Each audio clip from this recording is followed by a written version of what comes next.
My name is Christine Gutierrez, and I'm with GEI Consultants. And today I'm here to talk to you all today about the San Joaquin Valley dashboard. Sorry, can you hear me better?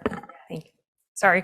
Okay, so today we're here to talk about the San Joaquin Valley dashboard. This is a tool that we are collaborating with DWR to essentially enhance floodwater diversions for groundwater recharge.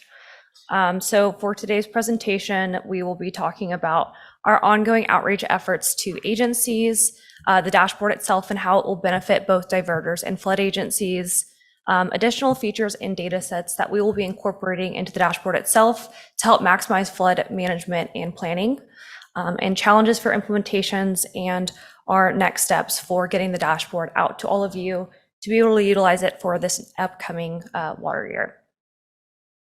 So before we get into our ongoing outreach efforts, I just wanted to reiterate where this project came from.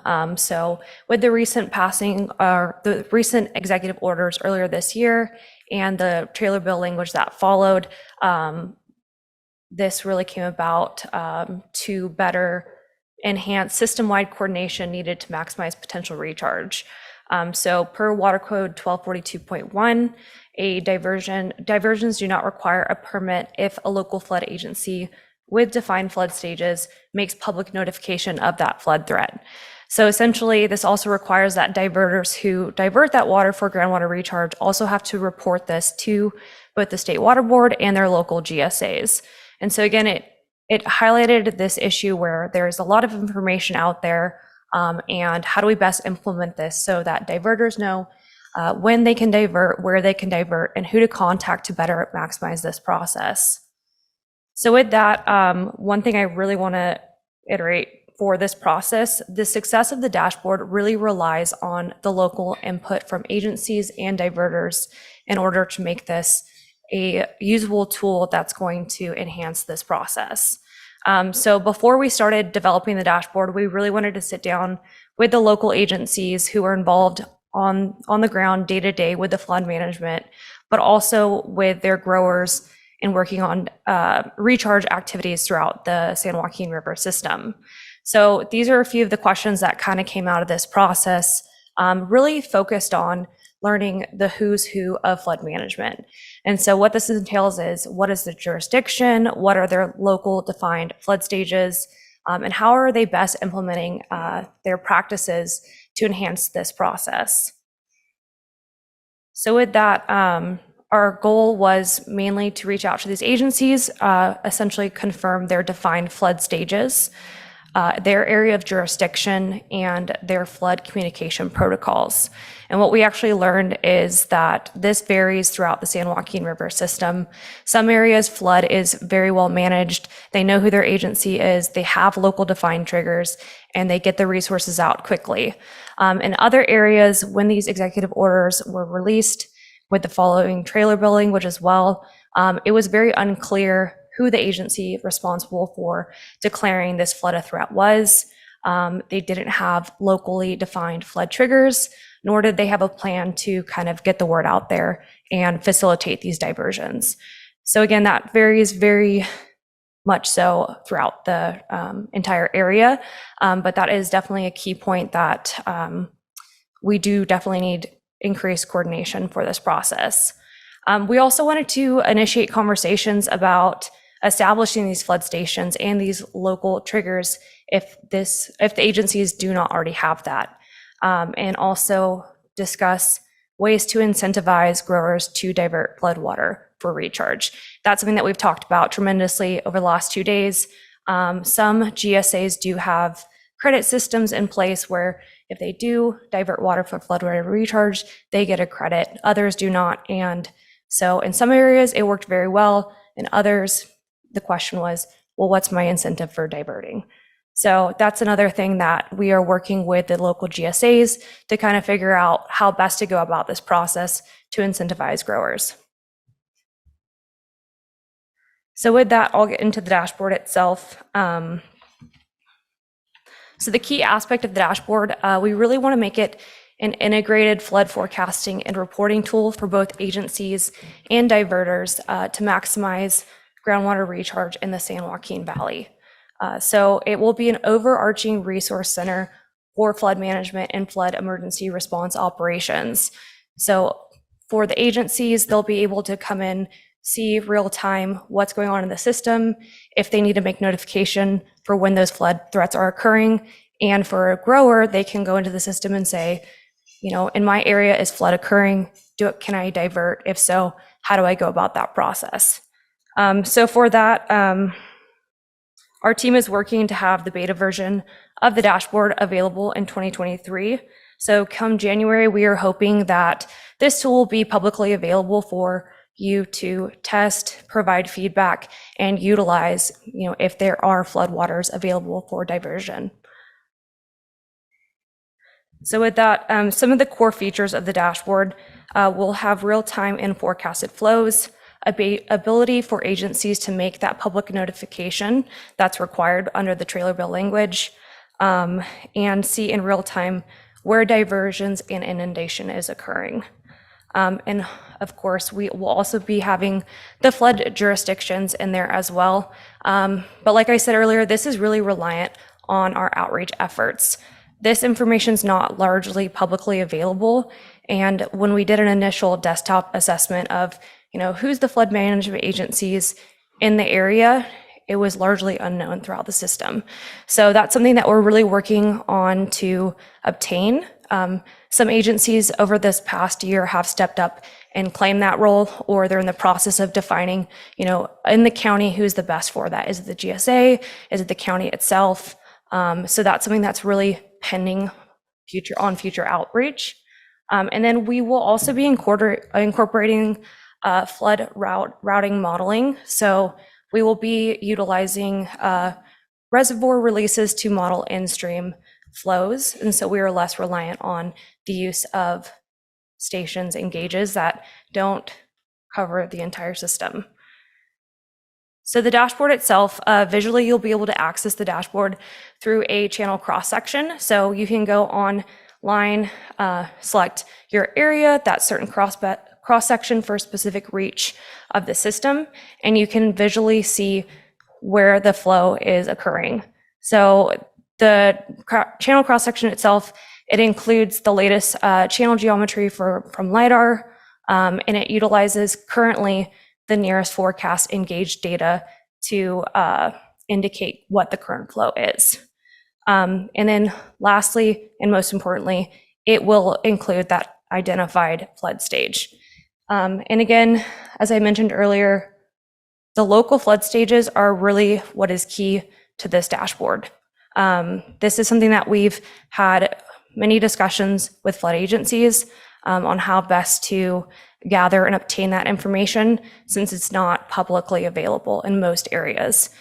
So as we all know, with the recent trailer bill language, the flood agency is required to have these locally defined thresholds or triggers in an identified plan. So that is something that is a hurdle for these agencies that we are trying to help them through, so we can incorporate that information onto our dashboard and utilize it for these floodwater diversions. So as I said, we're utilizing real-time and forecasted flow data from the CNRFC reservoir and river, So we are utilizing the CNRFC data and the CDEC real-time flow stage data in order to currently project what flow is in the 5-day forecasted flow. Eventually, this will be replaced, hopefully in early 2024, with that modeling of the reservoir releases to project what the in-stream flow will be at that time.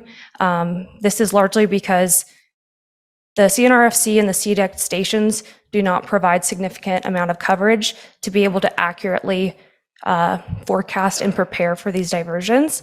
I know that local agencies have been installing their own gauges. So if you're a local agency that has that gauge data or would like to incorporate that into the dashboard, please reach out to us. Any and all data is helpful and appreciated for this effort. Okay, so also another key functionality of the dashboard is the ability for agencies to use this as a notification platform. Some of the challenges that we saw in the most recent wet year is that These agency notifications were limited to listservs or public notification tools that they had in their existing areas, but it required for people to sign up for these notifications, or people didn't receive the notification, or it was from word of mouth. And so this will actually provide the agencies a tool for them to notify. And this is an example from Merced County of their dashboard that they have.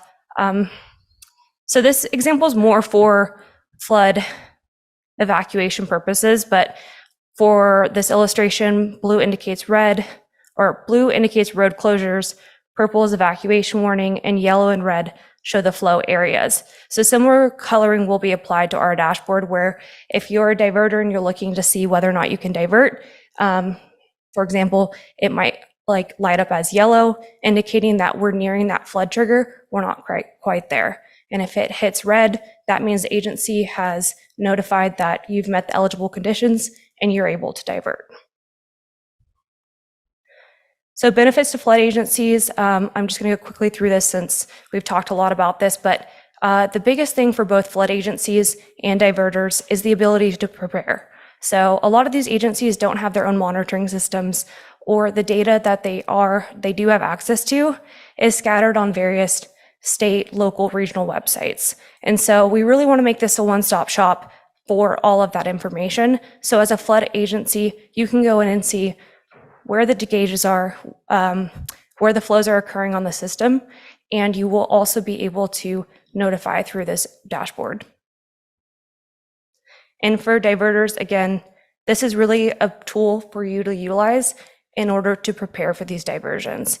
So ahead of these flows, based off the dashboard itself, it's showing that it's likely that it's going to occur in 5 days. And so what you can do in the meantime, rent pumps, prepare your lands, get all your ducks in a row in order to accommodate these diversions. And a few additional data sets and features we'll be incorporating into it. Ability to better identify groundwater recharge areas, flood maps. That's another illustration of just some depth to water on the system. And so those are some of the key features. One thing I would like to just reiterate, a couple of the challenges for implementation. As I've kind of covered before, not all agencies have established flood levels.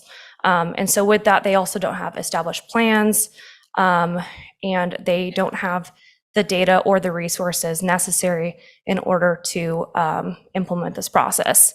As we've learned the last 2 days, this is definitely something that's it's gaining a lot of traction, and people are starting to become more aware of this and actively engaged in developing these resources for their growers. But these are definitely some challenges that we're foreseeing.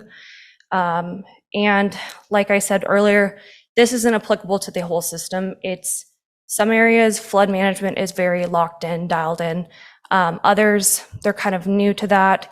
They don't experience a lot of the flooding, or they just don't have the demand for recharge, or they do have the demand, but they don't have the means to accomplish that. So it's definitely a new process that the agencies are working through, and we'll be relying on them to provide that data in order to build it into our dashboard and make it a key functional part of it. So next steps, like I said, we're going to be incorporating that modeling into the dashboard. That's early 2024. And then we will be coordinating with the Water Board to utilize for tracking diversions under Water Code 1242.1. And again, further data collection related to emergency operations. So I am really just going to encourage everyone, if you are a local agency or a diverter and you have information that you would like to provide, please feel free to contact a member of our team. We have DWR project manager Jenny Marr, myself, or Larry Rodriguez if you would like to provide any information. Thanks.